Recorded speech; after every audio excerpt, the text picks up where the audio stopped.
Maggie et Clarisse se connaissaient depuis l'enfance. Elles avaient grandi dans le même quartier, partagé les mêmes bancs d'école, les mêmes repas, les mêmes secrets.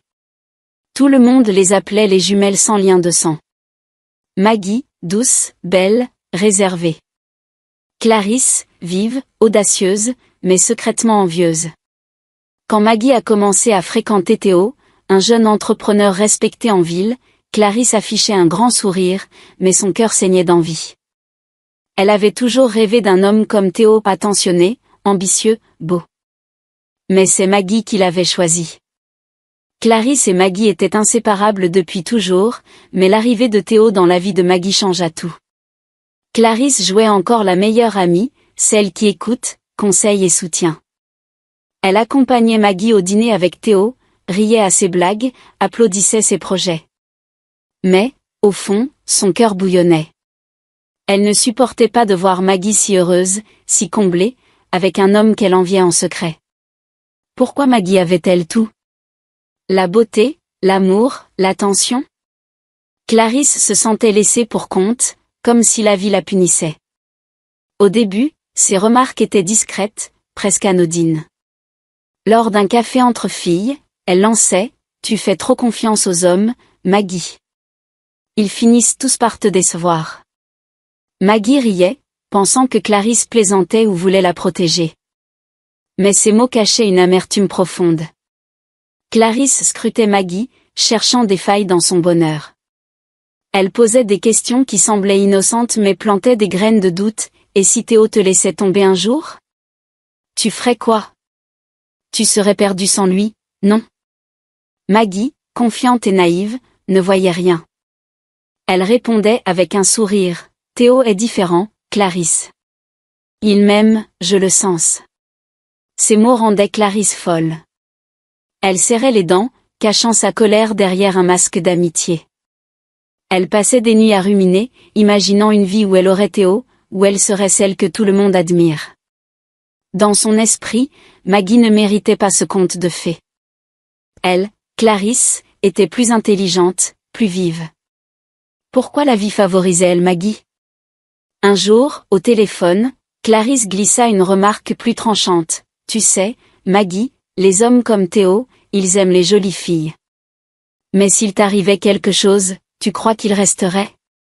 Maggie fronça les sourcils, surprise, mais répondit doucement, Clarisse, pourquoi tu dis ça? Théo n'est pas comme ça. Clarisse s'excuse vite, prétextant une blague, mais son cœur battait fort. Elle avait laissé échapper un peu de son venin. Au fil des semaines, elle observait Théo et Maggie avec une obsession grandiose. Elle notait chaque détail, leurs regards amoureux, leurs projets de voyage, leurs rires partagés. Chaque moment heureux de Maggie était une blessure pour Clarisse. Elle se sentait invisible, éclipsée par son ami. Une voix dans sa tête murmurait, ce n'est pas juste. Elle ne mérite pas tout ça. Clarisse a commencé à changer. Elle parlait moins, évitait les sorties avec le couple. Quand Maggie l'appelait, elle trouvait des excuses, je suis fatiguée, j'ai du travail. Mais, seule chez elle, elle pleurait de rage. Elle se regardait dans le miroir, se trouvant belle, forte, mais ignorée. Elle se convainquait que Maggie lui volait sa chance. Un soir, en regardant une photo de Maggie et Théo sur les réseaux sociaux, Clarisse craqua. Elle jeta son téléphone contre le mur. Pourquoi elle, cria-t-elle. À cet instant, une idée germa dans son esprit, une idée sombre, dangereuse. Elle ne voulait plus seulement critiquer ou douter. Elle voulait agir.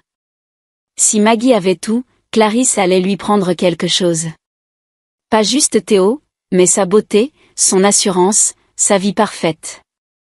Elle ne savait pas encore commenter, mais une graine de haine avait pris racine. Clarisse, l'amie fidèle, disparaissait peu à peu, remplacée par une femme prête à tout pour détruire celle qu'elle appelait sa sœur. La jalousie de Clarisse grandissait comme une ombre menaçante. Elle ne pouvait plus supporter les sourires de Maggie, sa voix douce, son bonheur éclatant. Chaque fois qu'elle voyait Théo et Maggie ensemble, son cœur se serrait. Elle voulait Théo, mais plus encore, elle voulait que Maggie souffre. Un jour, au marché, elle croisa Théo par hasard. Elle a saisi l'occasion. Vêtue d'une robe légère, elle s'approche avec un sourire charmeur. « Théo, quelle surprise !»« Tu fais les cours tout seul ?» dit-elle en riant, posant une main sur son bras. Théo, fidèle et sérieux, reste poli mais distant. « Oui, Maggie travaille tard ce soir. Je lui prépare une surprise. » Clarisse insista, jouant de son charme, plaisantant, se rapproche d'un peu trop. Mais Théo recula doucement.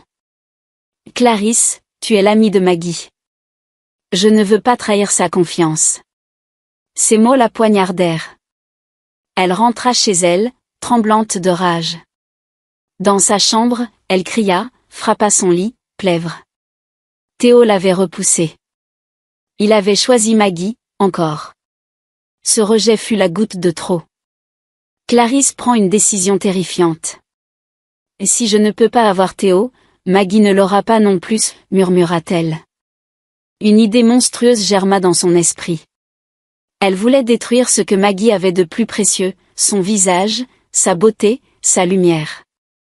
Elle passe des jours à planifier, cherchant un moyen de frapper fort, sans être soupçonnée. Sur Internet, elle a trouvé des informations sur l'acide. C'était une arme cruelle, mais efficace.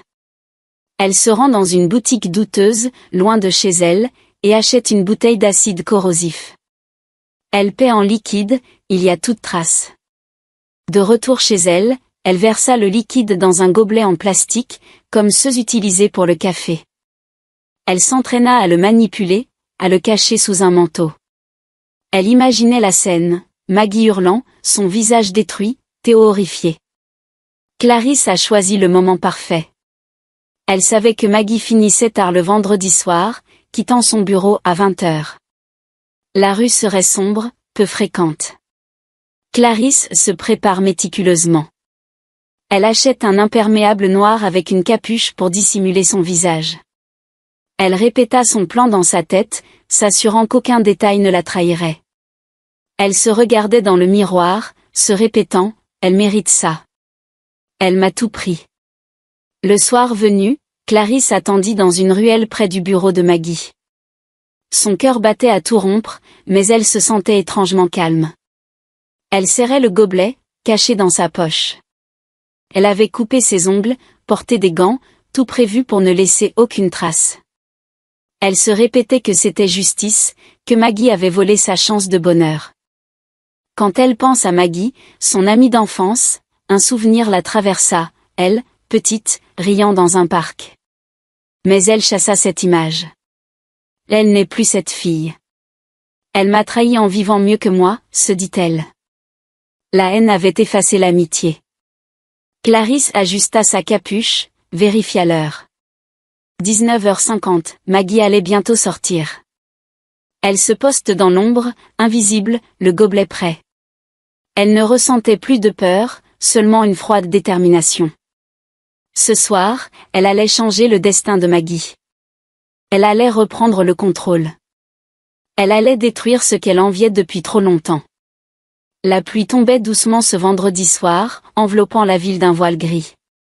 Maggie sortit de son bureau, un sourire aux lèvres, son parapluie fleuri à la main. Elle avait hâte de rejoindre Théo pour leur dîner habituel. Elle marchait d'un pas léger, ignorant la silhouette sombre qu'il observait depuis une ruelle. Clarisse, cachée sous son imperméable noir, serrait le gobelet d'acide. Son cœur cognait fort, mais ses mains ne tremblaient pas. Elle avait répété ce moment des dizaines de fois dans sa tête. Maggie s'avançait, seule, dans la rue déserte. Clarisse sortit de l'ombre, la capuche baissée sur son visage. Elle marche vite, indiquant la distance. Maggie ne remarque rien, fredonnant une chanson, protégée par son parapluie. À quelques mètres, Clarisse ralentit, ajusta sa prise sur le gobelet. Elle murmura pour elle, « C'est même maintenant. » Puis, sans un mot, elle s'approche et lance l'acide en plein visage de Maggie. Un cri atroce déchira la nuit. Maggie lâcha son parapluie, porte les mains à son visage, et s'effondra, hurlant de douleur. L'acide rongeait sa peau, ses yeux, sa beauté. La pluie diluait à peine le liquide corrosif, qui continuait son œuvre destructrice. Des passants, alertés par le cri, accourent. Une femme vomit en voyant l'état de Maggie. Un homme crie, appelez une ambulance. Venez vite. Maggie se tordait au sol, ses hurlements brisant le silence. Mes yeux. Mon visage, gémissait-elle. Les passants, paniqués, formaient un cercle autour d'elle. Un jeune homme tenta de l'aider en versant de l'eau sur son visage, mais cela ne faisait qu'empirer la douleur. L'acide avait déjà fait des dégâts irréversibles. Sa peau fondait, ses traits s'effaçaient. Clarisse, elle, s'était éclipsée dans l'obscurité.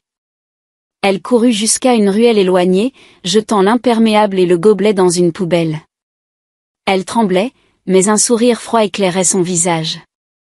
Elle se sentait puissante, comme si elle avait repris ce que Maggie lui avait volé. Elle imaginait Théo, horrifié par le nouveau visage de Maggie, se tournant vers elle, Clarisse, pour trouver du réconfort. L'ambulance arrive rapidement. Les secouristes, choqués par la gravité des blessures, agissent vite. Maggie, à moitié consciencieuse, murmurait « Pourquoi ? Pourquoi moi ?» Ils l'emmenèrent à l'hôpital, où les médecins se battirent pour le stabiliser. Son visage était méconnaissable, ses yeux gravement atteints. Les infirmières chuchotaient entre elles, horrifiées par la cruauté de l'attaque. Dans l'ombre, Clarisse rentre chez elle, le cœur léger. Elle se lave les mains, vérifia qu'aucune trace ne restait. Elle alluma la télévision, feignant l'innocence. Quand son téléphone sonna, c'était une amie commune, Maggie a été attaquée. C'est horrible. Clarisse joua la surprise, versa même quelques larmes. Oh non, c'est affreux. Comment va-t-elle, demanda-t-elle, la voix tremblante, mais le regard dur. Elle raccrocha et s'assit, un verre de vin à la main. Elle imaginait Maggie, brisée, et Théo, vulnérable. Elle se voyait déjà à ses côtés, le consolant, prenant la place de Maggie. Pour elle, ce n'était pas un crime, mais une vengeance. Elle avait détruit la perfection de Maggie, et maintenant, elle attendait son tour pour briller. Mais au fond, une petite voix lui murmurait qu'elle avait franchi une ligne dont elle ne reviendrait jamais. Maggie passe des semaines entre la vie et la mort. À l'hôpital, les médecins luttaient pour la sauver. L'acide avait ravagé son visage, brûlé ses paupières, déformé sa bouche. Ses yeux, autrefois pétillants, étaient gravement atteints. Elle subit plusieurs opérations d'urgence pour limiter les dégâts, mais chaque intervention était une épreuve. Les bandages couvraient son visage, ne laissant que des fentes pour respirer. Quand elle se réveilla après la première chirurgie, elle murmura « Qu'est-ce qui m'est arrivé ?» Une infirmière, émue, lui tenait la main sans répondre. Le premier choc vint lorsqu'elle demande un miroir. Les médecins hésitèrent, mais Maggie insista. Lorsqu'elle vit son reflet, son cœur s'arrête. Sa peau était rouge, boursouflée, méconnaissable. Ses traits, autrefois doux, avaient disparu. Elle s'évanouit, submergée par l'horreur. En reprenant conscience, elle pleura, murmurant « Je ne suis plus une femme ». Ces mots brisèrent le cœur de l'équipe médicale. Théo était là, jour après jour. Il refusait de quitter son chevet. Il lui apportait des fleurs, lui parlait doucement, même quand elle ne répondait pas, « Tu es toujours toi, Maggie. »« Je t'aime », répétait-il. Mais ses larmes trahissaient sa douleur. Il se sentait coupable, impuissant. Il lisait des livres à Maggie, l'aide à manger, à boire. Il essayait de la sourire faire, même si elle se cachait sous ses bandages. Maggie, elle, vivait un cauchemar. Chaque mouvement était douloureux. Les greffes de peau, les soins quotidiens, tout était une torture. Elle refusait souvent de parler, perdue dans sa souffrance. Elle repensait à sa vie d'avant, à ses rires avec Clarisse, à ses soirées avec Théo. Tout semblait loin, comme un rêve brisé. Elle se demandait pourquoi quelqu'un lui avait fait ça. Pendant ce temps, Clarisse jouait un double jeu. Elle rendait visite à Maggie à l'hôpital, feignant les larmes. « Je suis là pour toi, disait-elle, en serrant la main de son amie. Mais ses yeux brillaient d'une lueur étrange.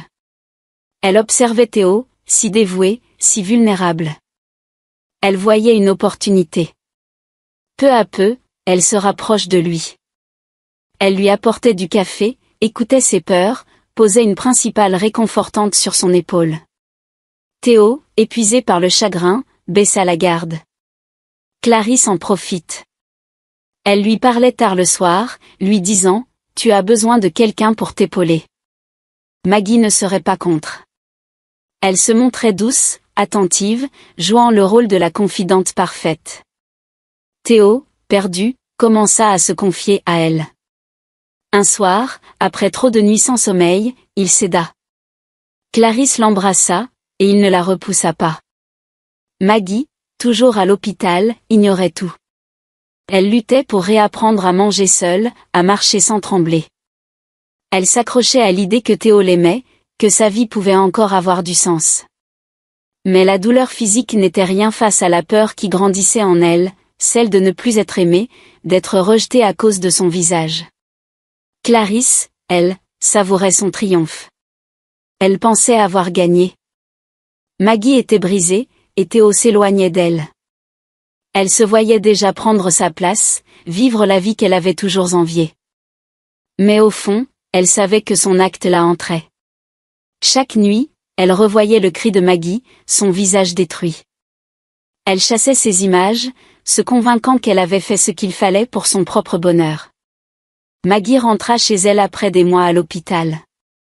Son visage, encore couvert de cicatrices, restait douloureux. Elle apprenait à vivre avec son nouveau reflet, mais chaque regard dans le miroir était un combat. Théo l'aidait, toujours présent, mais elle sentait une distance. Il évitait parfois ses yeux, parlait moins. Elle mettait ça sur le compte de la fatigue, du choc. Elle voulait croire en leur amour, malgré tout. Clarisse, elle, continuait son jeu. Elle venait souvent, offrant des cadeaux, jouant l'amie fidèle.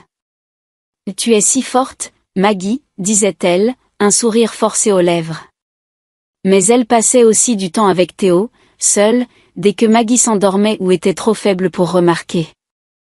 Elle murmurait à Théo, « Tu mérites une vie normale, tu sais. » Ces mots s'infiltraient dans son esprit, le fragilisant.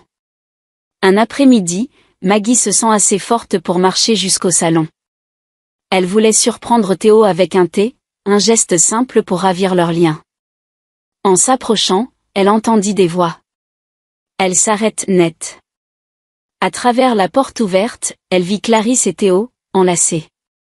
Clarisse caressait ses cheveux, murmurant des mots doux. Théo, les yeux fermés, ne résistait pas. Le cœur de Maggie s'effondra. Elle sent une douleur plus vive que l'acide. Elle entra, tremblante, son visage marqué par la souffrance. « Comment vous avez pu » balbutia-t-elle. Théo sursauta, horrifié. « Maggie, ce n'est pas... » tenta-t-il. Mais Clarisse, froide, se leva et la fixa. « Tu as toujours tout eu, Maggie. Il est temps que tu perdes un peu. » Ces mots confirmèrent tout. Maggie comprit. L'attaque, la douleur, la trahison, tout venait de Clarisse. Ses jambes vacillèrent, mais elle resta debout. « C'était toi, l'acide. » murmura-t-elle. Clarisse ne nia pas, un sourire cruel aux lèvres. « Tu ne méritais pas tout ça. »« Moi, oui. » Théo, choqué, bredouilla. « Maggie, je ne savais pas, je suis désolée. » Mais Maggie l'interrompit. « Toi, tu m'as trahi aussi. » Elle les regardait, brisée mais digne. « Je ne suis peut-être plus belle, mais mon âme reste pure. Vous ne m'avez pas détruite. Vous m'avez réveillée. » Elle quitta la pièce, laissant Théo et Clarisse face à leur honte. Dans sa chambre, elle s'effondra, mais pas de désespoir. Une force nouvelle était née en elle. Elle refusait de se laisser définir par leurs actes.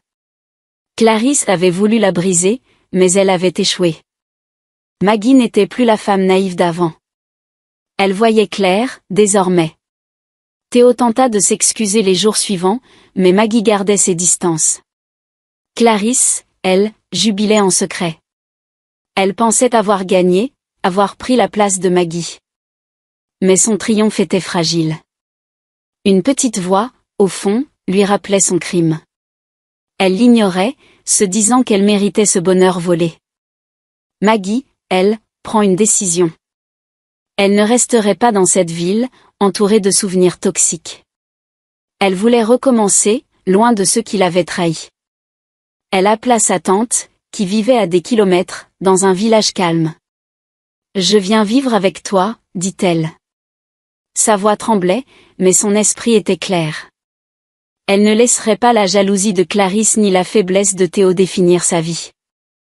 Elle allait se reconstruire, non pas pour eux, mais pour elle.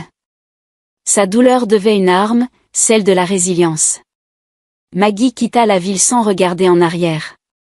Elle s'installe chez sa tante, dans un petit village entouré de champs verdoyants. Loin des regards curieux, elle a trouvé un refuge. Les premiers jours, elle restait enfermée, entraînant les miroirs, terrifiée par son reflet. Mais sa tante, une femme douce et forte, l'encouragea. « Ton visage a changé, pas ton cœur, lui répétait-elle. Ces mots simples devinrent son encre. Maggie découvre une association locale pour les femmes victimes d'agressions. Lors de sa première réunion, elle hésite à parler. Les autres femmes, marquées par leurs propres épreuves, l'accueillent sans jugement. Pour la première fois, Maggie raconte son histoire, l'amitié brisée, l'attaque à l'acide, la trahison de Théo. Les larmes coulèrent, mais elle sentit un poids s'enlever. Les femmes l'écoutaient, certaines pleuraient, d'autres lui prenaient la main. Elle revient chaque semaine. Partager son histoire lui donna du courage. Elle réalise qu'elle n'était pas seule. D'autres avaient survécu à l'horreur et se battaient pour avancer. Une femme, survivante d'un mari violent, lui dit « Nos cicatrices racontent notre force, pas notre faiblesse. » Ces mots ont changé tout.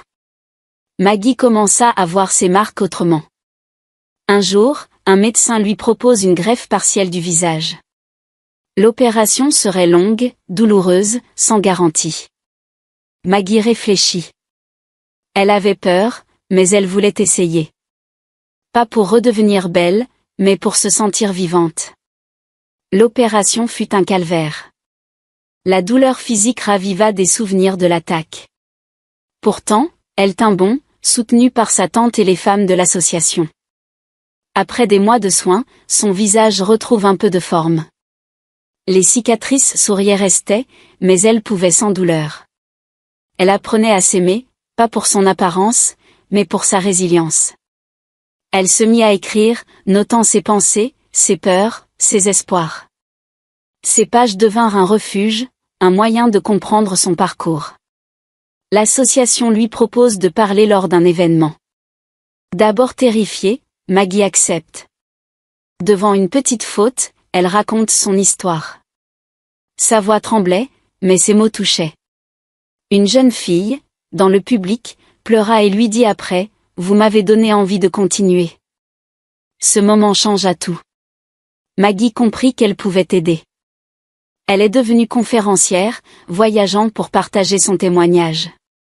Chaque discours renforçait sa confiance. Elle ne cache pas ses cicatrices, les assumant comme des preuves de sa survie. Les gens l'admiraient, non pour sa beauté passée, mais pour son courage. Elle a reçu des lettres de femmes du monde entier, inspirées par son histoire. Une adolescente lui écrit « Grâce à vous, je crois en moi ». Maggie apprenait aussi à vivre pour elle. Elle se remet à peindre, une passion oubliée. Ses toiles, pleines de couleurs vives, exprimaient sa renaissance. Elle se promenait dans les champs, laissait le vent caresser son visage, et souriait. Elle n'était plus la Maggie d'avant, mais une femme nouvelle, plus forte, plus libre. Sa tante, fièrement, lui disait « Tu es un phare pour les autres ». Maggie rougissait, mais elle savait que c'était vrai. Elle n'avait pas seulement survécu, elle avait transformé sa douleur en lumière. Elle ne pensait presque plus à Clarisse ou Théo. Ils appartenaient à un passé qu'elle avait dépassé. Sa vie, désormais, était à elle, et elle la construisait avec amour, courage et dignité. Des années passées. Maggie avait reconstruit sa vie, devenant une voix pour les survivantes.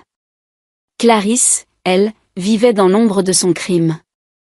Elle pensait avoir gagné en volant Théo, mais sa victoire était amère.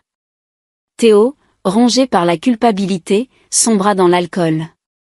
Il perd son entreprise, son éclat, sa fierté.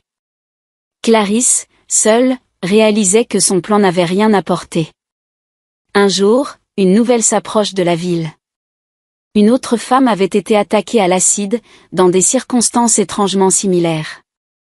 La victime, courageuse, dénonça Clarisse à la police. Elle avait reconnu son rire, entendu lors de l'attaque. Une enquête fut ouverte. Les indices s'accumulèrent, une vendeuse se souvenait d'une femme achetant de l'acide, une caméra avait capté une silhouette familière. Clarisse fut arrêtée. Lors du procès, Maggie fut appelée comme témoin principal. Elle entre dans le tribunal, digne, ses cicatrices visibles mais son regard assuré. La salle était silencieuse. Clarisse, menottée, évitait ses yeux. Maggie raconte tout, leur amitié, la jalousie, l'attaque, la trahison. Sa voix ne tremblait pas. Elle décrivit la douleur, mais aussi sa renaissance.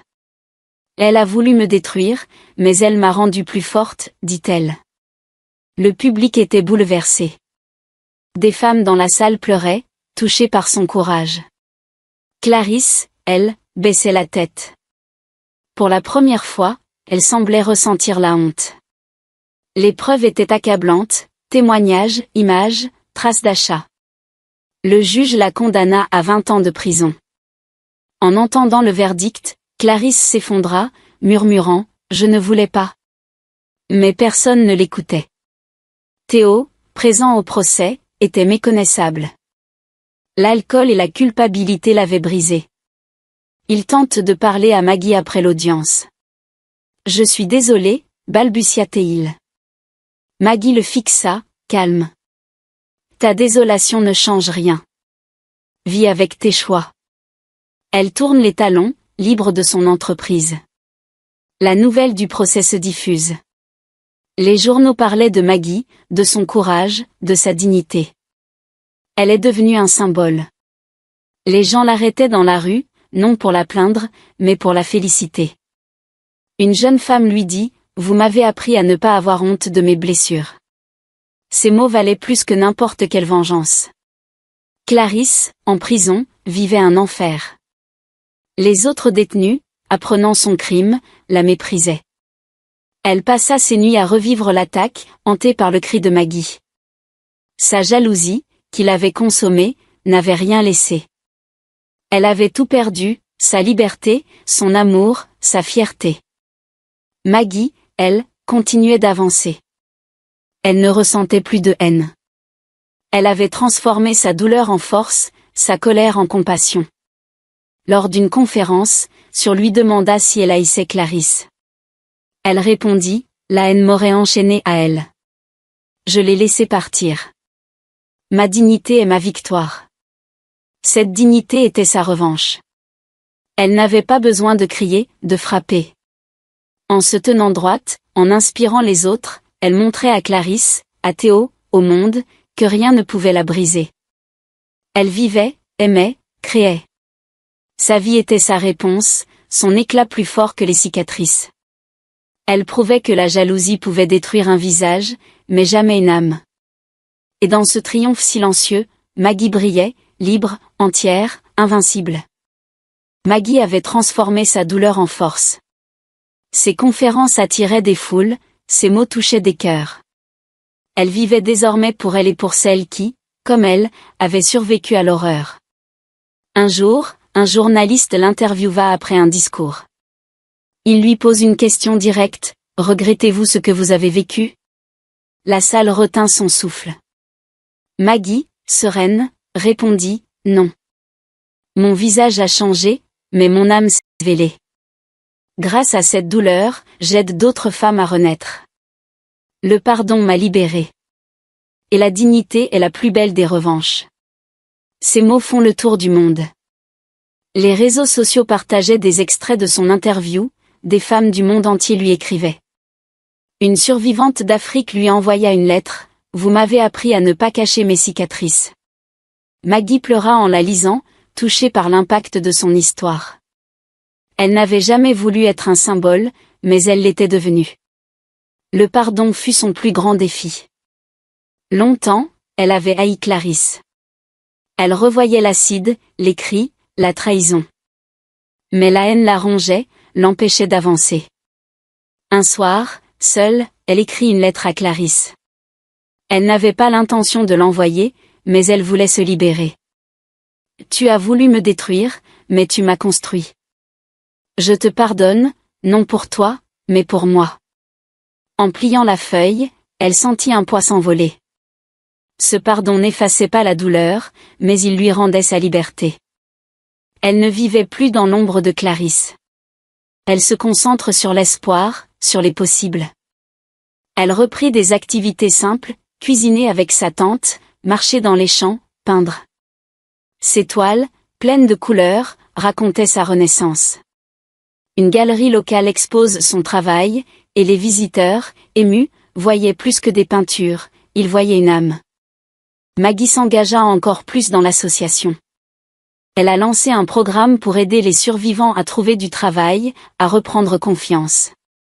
Elle rencontre des femmes de tous horizons, chacune avec une histoire différente, mais un même courage. Ensemble, elles riaient, pleuraient, se soutenaient. Maggie se sentait chez elle, entourée de sœurs de cœur. Un jour, elle a reçu une invitation à parler dans une université. Face à des centaines d'étudiants, elle raconta son parcours. À la fin, une jeune fille leva la main, « Comment faites-vous pour rester si forte ?» Maggie sourit. « Je ne suis pas toujours forte. Mais chaque jour, je choisis de me lever, d'aimer, de vivre. C'est ça, la force. » La salle applaudit, bouleversée. L'espoir guide ses pas. Elle rêvait d'un avenir où les femmes ne seraient plus jugées sur leur apparence, mais sur leur cœur. Elle rencontra un homme, un bénévole de l'association, qui voyait au-delà de ses cicatrices. Il l'aimait pour sa lumière, son rire, sa force. Maggie, hésitante au début, apprenait à lui faire confiance.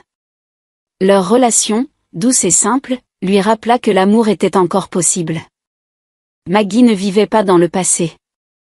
Clarisse, Théo, l'attaque, tout cela appartenait à une autre vie.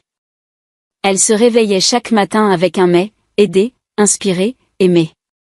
Son visage portait des marques, mais son regard brillait d'espoir. Elle avait pardonné, non pour absoudre, mais pour se libérer. Et dans cette liberté, elle trouva une paix profonde, un espoir qui ne s'éteindrait jamais. Maggie transforme son histoire en un message universel. Elle écrivit un livre, brûlé, mais vivante, où elle racontait son parcours, l'amitié brisée, l'attaque, la trahison, mais surtout sa renaissance. Le livre est devenu un best-seller. Les lecteurs, touchés par sa sincérité, voyaient en elle une héroïne. Des jeunes filles l'admiraient, des femmes lui écrivaient, « Vous m'avez donné le courage de continuer. » Maggie, émue, répondait à chaque lettre, reconnaissante. Son visage portait toujours des cicatrices, mais son regard brillait plus fort que jamais. Lors de ses conférences, elle ne cachait rien. Elle parlait de la douleur, de la peur, mais aussi de la force qu'elle avait trouvée. Les gens ultérieurs de loin pour l'écouter. Une adolescente lui dit un jour, « Vous m'avez appris que je suis plus que mon apparence. » Ces mots valaient tout l'or du monde. Maggie est devenue une voix pour les survivantes, mais aussi pour tous ceux qui doutaient de leur valeur.